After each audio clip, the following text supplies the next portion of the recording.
about that. Rebel, BET, and you must know that John Singleton created it. Yeah, John Singleton of Boys in the Hood fame, right? He's this great director. But he created the series, so maybe you might want to check it out, okay? Have a good one.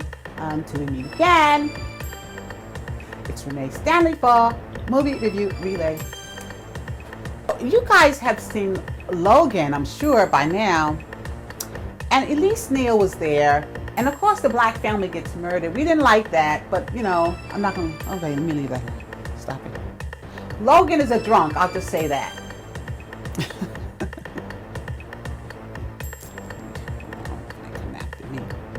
Hi, this is Renee Stanley from Movie Review Relay, and today we're talking about Empire. All right, so we're starting at Season 3, Episode 10, and we're going to do 11 too. Just put them together. It's fine. You're not going to miss a whole lot, but it's just fun. Yeah, Empire is fun. They've gone and done crazy stuff, but it's TV. That's what you're here for, to be entertained, right? It doesn't have to be that real. I don't think so. All right. So here we go. Here's the thing about Empire. I watch it every once in a while. No, I shouldn't say I shouldn't start. All right. So Empire, starting from last week, you remember last week we had that beautiful Remy Ma, our girl. Yeah, she came out. She did beautifully too, right? She looks so nice. She's so pretty. Remy Ma was good, looking gorgeous. And Lucious and Cookie are still fighting back and forth. So Cookie gets him back by bringing out Mama Lucious. And she comes out looking all wild and dazed. Yeah, and the crowd starts saying, I thought she was dead. Yeah, who's that? I thought you said she was dead, all right? And in the meantime, Nessa got the showcase. Okay, Hakeem was furious. And we also had a problem with Xavier trying to fire Becky. Because Gabby is ours. Leave Gabby alone. But Cookie is very nervous about Jamal coming out of rehab. She knows that her son is weak. Yeah, we said that. He's weak, and he's probably going to go back on drugs again. All right, so she goes to visit him, and she sees that he's gotten acquainted with Rumor Willis's character, which is called Tori, and she's another deadbeat musician who evidently couldn't hold her drugs. All right, so they're in there together bonding. And Lucious and Cookie start arguing. I shouldn't say start an argument. They argued right in front of the baby. I'm calling Jamal the baby. He's really the middle kid, I know, but they treat him like a baby sometimes. They really do. All right, so they're arguing in front of him, and you do see Rumor Willis and him trying to get close and snuggly. We don't know how far that's going to go, if that's just a musical bond, or might there be a little romance hinted there, because remember, Jamal, he's crossed the road before, so we don't know if he's going to cross back over again. Thirsty tells Lucious that Bam Bam is going to snitch on him, and we need to do something to keep Bam Bam in line. So they go kidnap Bam Bam's mother, like mafia style, the same way if you ever watched Godfather 2, they had the guys that was going to testify against the mob. They put his mother in the courtroom so you could see that, yeah, I got your mother sitting next to me. I'm going to F her up if you don't, be nice, play nice, all right. So yeah, Lucious goes ahead, and him and Thirsty kidnap this woman, but they bring her back. Everything works out. Because Bam Bam's he's not gonna say anything. Bam Bam's gonna be good. He's not gonna say anything, so. And then we see Lucious, the oldest son. Yeah, he's still talking about killing his father again with his mentally challenged self. Yeah, it's too bad. Remember what I told you last year? You guys remember, right? Lucious diverts attention by saying he's gonna support a candidate, run him against Angela, which is Cookie's beau. Okay, and he's only doing that to annoy her. He wants to put the knife in and then turn it. And then we get treated to a beautiful performance with Tessa and Tiana, but then they start having a cat fight. It starts on stage and then it goes off stage. It's all right, because by this time, Lucious gets a phone call, Lucious and Cookie, that Jamal is missing from the rehab, and we kind of know that he's going to be all right. And you kind of figured, he's a drug addict, so he went to the drug den. So the first thing they do is they go to the drug den looking for him, because that's what most drug addicts do. They go back to the drug den. All right. So he's not there. Then they find out he's back with Rumor Willis's character, which Tori is her name, and then making music together in the studio very innocently. It looks nice, sounds good, it's fine. And then we find out that Tyreek, which is Lucious's half-brother is being fired by the FBI because they found out that that's Lucious's half-brother. What kind of FBI are you? And you didn't find that out years ago or when you first hired him. Did you vet him at all? Even when you go for an interview, you kind of would know that, right? Okay. Because I know when you go for these high security places, they do ask you for your siblings' names. Yeah, they do. Ask anybody. They ask you for all this information that you wouldn't normally get if you were going for like a regular job. Yeah, that's the way it is. They fired Xavier anyway. Since he's going to fire Becky, we all said, oh, that's good for you. Yay. You know, we were happy. And then Becky was getting all happy and everything until Anika walked in and took the job. And I felt bad for Becky. Really? But I give Anika's character a lot of credit. I love the way the writers made us feel a little better about that, because what they did was they had Anita come up to Gabby, which is Becky, put her arms around her and say, you know what, we're going to work together. You know, don't worry, in a couple of years you can have my job.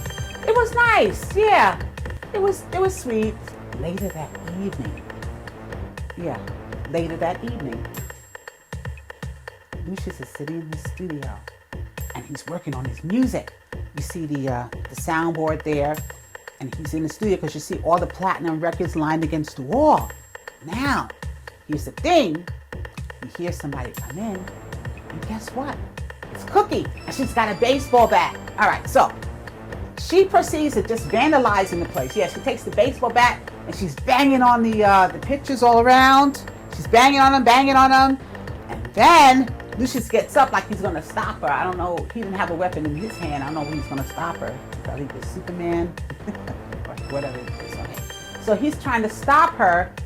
The problem is when you try to stop her, she hits you with the baseball bat too.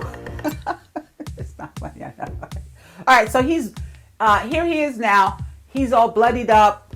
You got glass and some guts or whatever happens, you know, when somebody hits you with a baseball bat and there's a lot of glass around. All right. So Cookie's crying. She's saying, you're trying to erase me. Meaning, I went to jail for you. I've had these babies for you. Men don't care if you have babies, by the way. They don't care about that. But anyway, I had these babies by you and miscarriage and all this kind of stuff. And you're trying to erase me? And she starts to cry. After she, messes up the place, vandalizes the place, she starts to cry. And he hugs her and they kiss. Here we go, love. I don't know. I shouldn't have said that. Some men don't care if you've had babies. Some of them, I shouldn't say that because they treasure you. But most of the time, it's too much. The previews for that particular show, Nia Long, Eva Longoria, and then Phyllis Rashad is coming back in the future episodes too, so we can look forward to seeing those stars again. All right, so last night's opening episode opened with you see a low shot of Cookie walking around all bloodied up with glass, because remember we don't know whose blood this is, but she's got blood on her leg and everything, and here she is with the glass and everything all around. Okay, so I thought maybe she murdered him and they just didn't show it. They do that sometimes. Some of these shows will imply something or infer it. You don't really see what's going on, but then you find out later somebody was murdered. All right, but that's not what happened. Evidently, they went ahead and just showed her taking her shower. And a lot of people love that because, Taraji's so pretty, so please take a shower scene. They like that. Rihanna has a shower scene in the Bates Motel for those who are interested in shower scenes. Okay. But anyway, then she's talking to her sister, Carol. Yeah, is it Carol or is it Candace? I get them mixed up. All right, so anyway, the Vivica Fox character. And they're sitting around reminiscing. And Carol says, you're addicted to Lucious. Just addicted to him, because it's girl talk. I can't live with him. I can't live without him. It was a whole lot of drama. Part of the reason I'll just say this is because you guys connected. You don't need to be in his business. Somebody should buy the other guy out and then move way across the globe to Tahiti. And that would stop that, okay? But it's all right. Okay, so, the girl talk. And then, of course, we have a flashback of a young Cookie. And they got the cutest actors playing young Cookie and young Lucious. They really are adorable. Okay, so. And they're talking about, she's crying, Cookie's character, young Cookie's crying because she's been thrown out by the father. We talked about that last year, remember? Yeah, the father threw you out. Yeah, we went through that. You can check out the other videos. But anyway, so she's been thrown out, and he's crying. He says, it's going to be all right. You know, let me lay down. You lay down, I'm going to get me some. And in the meantime, we'll work it out. And like most young people, yeah, they figure that's going to work it out. Once we, you know, do what we got to do, that's going to make everything all right. But when you get up from the bed, the problem is still there, but it's okay. When you're young, that's what you think. That's fine. That's what they do. All right, so that's just beautiful sister talk. Anyone who has a sister understands that. I love talking to my sister. It's so much fun. Yeah, it is. Yeah, we talk about the guys. Talk about you. That's what we do. We women. Okay. All right, so that's very cute, the little flashback, and it's so, it romanticizes young people. I wish things went that well for the young people in real life. A lot of times it doesn't. But later on they show a scene, still in the flashbacks now, they'll show a scene later on where they're getting married. And they got married at the hotel, or the motel, yeah, the motel. And they had potluck dinner and, you know, they were poor. That's the best they could do. You know, she's pregnant, they get married, have a baby, but she looks so cute. Oh, it's adorable. I love that the writers put that in there. Yeah, I love those flashback scenes. They are so wonderful. All right, so Grandma Lucious, and I said this to you guys before, so you guys have to listen to me more. I told you she was sneaky. Some people are not crazy. Remember I said this to you? I'll leave the link. Some people are not crazy. They are just mean and, yeah, evil. All right, so Grandma Lucious is supposed to be having people follow around because you know how she wanders here and there. She's always in trouble some kind of way. All right, so here we go. Now, somebody watch Grandma Lucious. They assign her a bodyguard, but Grandma Lucious knows how to deflect and create a diversion. When you create a diversion, that means, yeah, everybody's paying attention, going that way, and then I'll just get up and I'll go that way. Grandma Lucious goes to see Tyreek and says, what happened? You was going to get that Anika girl. She done moved in now close and she's working at the place and everything now. I thought she was going to get rid of her. Okay.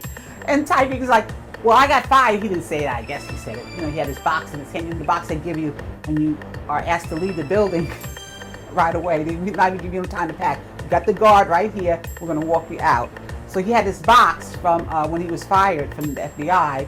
He says, oh, come on and we'll talk, you know, like that. So, all right. So Lucious and Jamal get into a conflict because Jamal had scheduled studio time, and anyone who's a musician, they understand this. You schedule time, and you depend on it. You got your musicians and all your singers and everybody coming, so you need this time. It's very important that you're there at a specific time. All right. So Lucious is taking over your time. He's dominating, and Jamal's upset that he's working on his stuff, because Jamal wants to work on his stuff. All right, so there they go. They have that little conflict. In the meantime, Cookie's boo is back in town, Angelo, the politician, and so they're kissing and hugging. They're very passionate lovers, you know.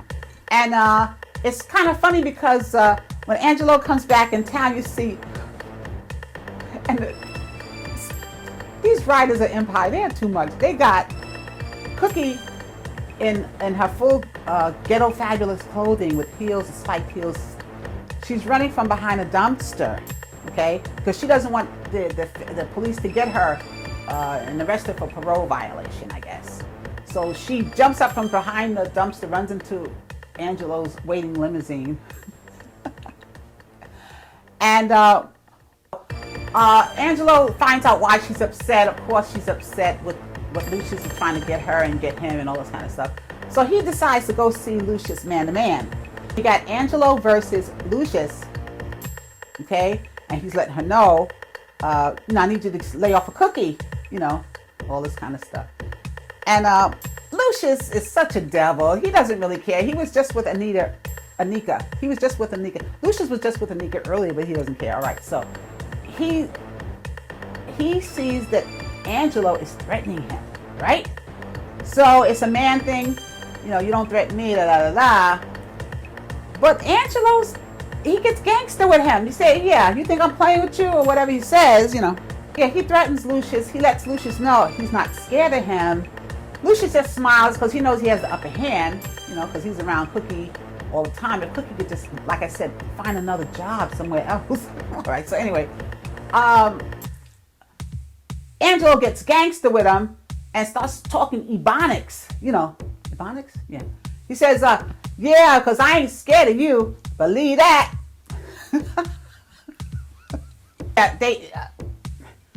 A more important scene is the introduction of the Nia Long character, because well, that's long awaited. We love Nia Long. All of us love Nia Long. She's so beautiful, and she's got such a great actress. Okay, so here we go. We're gonna see her come in now, and I didn't like the part. You know, I don't like to see women getting abused and stuff. Yeah. So they show Nia Long's character, and the first thing that happens within a couple of minutes of her being on the screen is she gets smacked up and everything. You know, her husband is evidently abusing her. You know, she's neglected and abusing that thing. And the reason why she's like that is because her husband, Raphael, he's running everything in Vegas. Andre and Shine are there to try to book some of their clients and get some of that Vegas money, but they got to go through Raphael. So Andre extends his hand to Raphael so they could be friends. Raphael is not having it. You don't want no parts of Andre. Andre gets very insulted, of course. All right, so one thing leads to another. The girl gets smacked on, Nia Long gets smacked on, and finally there's some shooting that goes on. I'll let you see it, because I don't know if you want me to tell you that part. Yeah, but there's some shooting that goes on, and then it cuts. Yeah, previews from next week. Next week's previews showed Grandma Lucious with a gun. She looks like she's going to point it at Nika. Y'all couldn't take care of Nika? I'm going to take care of Nika myself.